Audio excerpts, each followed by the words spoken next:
after talking with Khalil this morning, he sent me a link, and I jumped back on PFP. Is that Mark? Is that who the guest was? That is Mike Andes. Andes. Mike Andes, yeah. So, and I listened to Mike, and man, talk about a guy that scaled up his business, and and then love that he pursued. And I love an entrepreneur that comes up with new products because they're solving their own problem, not because he's got an idea to make money.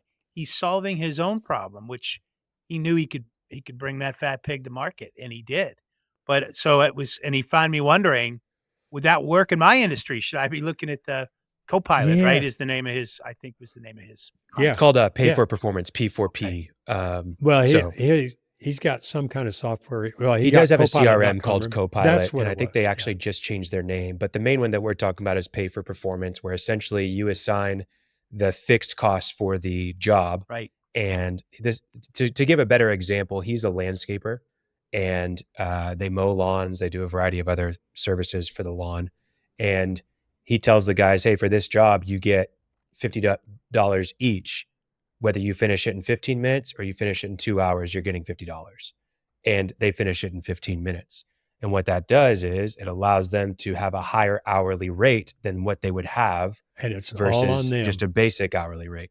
And so what the Pay for Performance does, it helps you to have a fixed cost for your labor and set that fixed cost, but then it calculates and does the payroll for your employees. Yeah. And so they can log into their payroll platform and they can see, here's what I would have made if I was just hourly regularly like I was before. But on Pay for Performance, here's what my hourly rate is, and here's how much I made.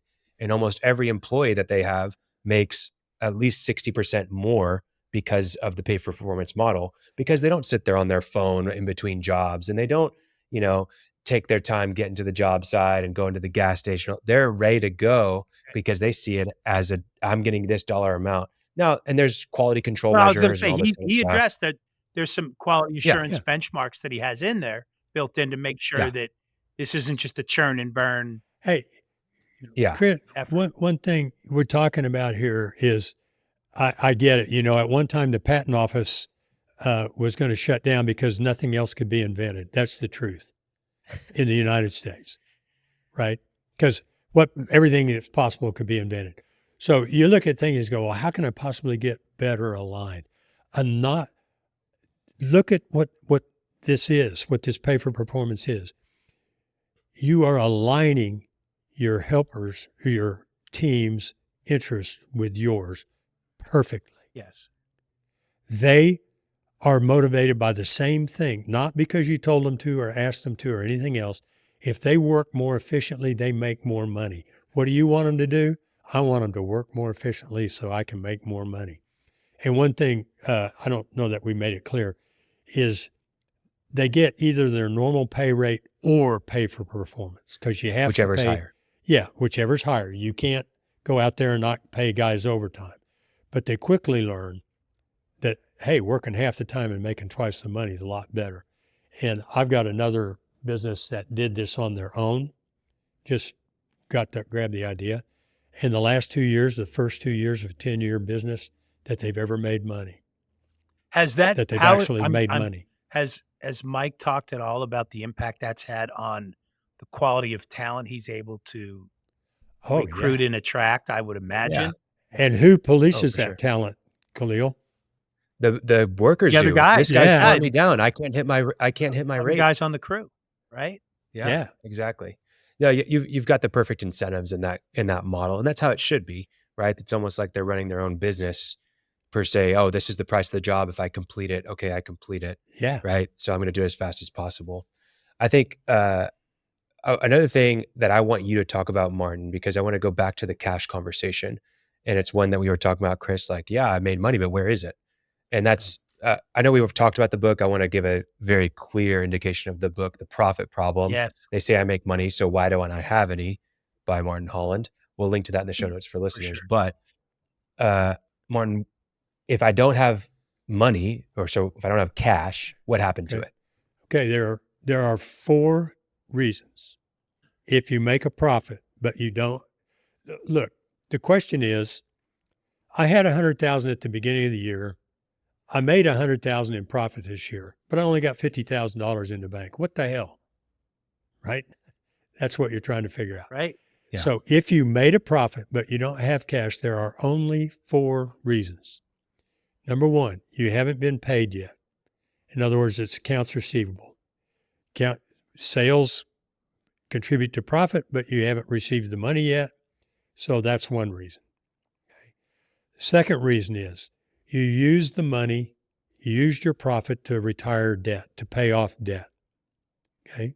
Paying off debt is not an expense. It doesn't reduce your profit, but it certainly will take a chunk of your cash and make it go away. So you haven't been paid yet. You used it to pay off debt. Or 3, you used it to buy assets. So that's your inventory that you got out there and your maybe equipment and machinery that you need to operate your business. But when you buy assets, that's not an expense, so it doesn't reduce profitability, but it is a use of profit. And then the last one is you took it. And by that, I mean you as an owner drew it out of the company, not as a salary, but as a distribution of profit. So if you make money and you don't have any, or you have less than you thought, it will be due to one of those 4 reasons. There is a 5th one, which I jokingly say, it's not really a joke, but embezzlement, theft. And that's a very real one, very real. That money's disappearing and things just don't seem right. Well, it's a real common problem. But anyway, the benefit about knowing those 4 things is if you're always suffering cash problems, but you're making a problem, go look at which one of those is. It'll be a combination. What are you going to do about your receivables? Well, it's not just calling them up and reaming them out. How about billing promptly? If you can bill at 4 o'clock today, you're done. Bill at 4. Don't wait till tomorrow morning. Bill it, right? Follow up with a phone call. Did it all look in order? Did I send it to the right person? Did you get it? Thank you. They know, you didn't wind up sending it to the wrong email ad. Just things like that. If it's debt service, why do you have the debt service? What can you do about removing the debt service or refinancing, different things that you can do to make your cash go further in retiring debt. Do you really need those assets? Inventory is one of the big inventory receivables, both have their own metric, day sales outstanding, right? And inventory turns. And we have to do this with a little bit of a whiteboard, but you can go borrow $1 million from your bank and pay interest on it, or you can get your inventory turns down by half. I mean, I see that all the time. So you have $10,000 worth of inventory and you turn it twice a month. So that's 20,000 times 12, 240,000 worth of working capital that you're using. That's really only 10,000. Not a very good explanation, right? No, I have $10,000 worth of stuff, and I can turn it by selling $20,000 worth of stuff a month. I'm doing great. What people do, I got these good sales. Better bring in about $100,000 worth of stuff so I don't fall short. And then they've got 100,000, they turn 1.5 times, right? And so you got to go to the bank and borrow that money.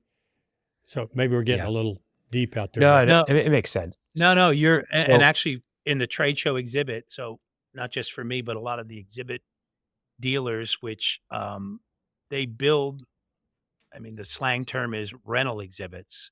But they get a lot of customers that will come and just want a one-show solution. So if they're going to make a $200,000 investment in the core frame inventory, the hardware that they need, that's going to give them these the skeletons of the wall system. The goal is, can I turn that 6 times a year or more? If I do, I'm a very profitable company. So it's, you need the space to be able to, but it compartmentalizes pretty well. It stacks pretty well. So, but no, I get, but I think it is a relevant point about the turn. How often? I've got the easy side over here. I'm just talking about it, right? You're the guy that has to go, how do we turn it 6 times? But if you know that what we must do is turn it 6 times, and you also have some math out and say, I could reduce my price. I don't like to talk discounts, but I could reduce my prices 5% because if I do this, it's going to give me this much more total gross net profit dollars.